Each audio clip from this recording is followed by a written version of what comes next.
Hi అండి, అందరికీ విజయదశమి శుభాకాంక్షలు.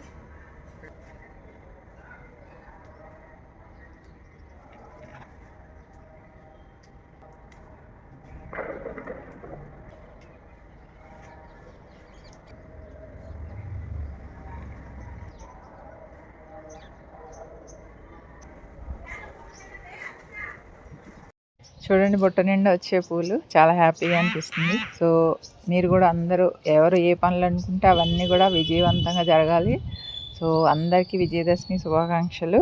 Once again happy Dasara. Thank you. చూడండి, బుట్ట అంతా నిండిపోయింది. ఎన్ని రంగుల పూలు. అరటి పిలకలు కూడా 2 కట్ చేసేసాను అనమాట. ఎందుకంటే పక్కనున్న ప్లాంట్స్ పెరగట్లేదు, గెల కూడా వేయట్లేదు, ఇంత పెద్దగా పెరిగింది. సో ఈరోజు పూజకి భోజనానికి అన్నిటికీ కూడా మనకి అరిటాకులు రెడీ అయిపోయాయి. So happy gardening. Thank you.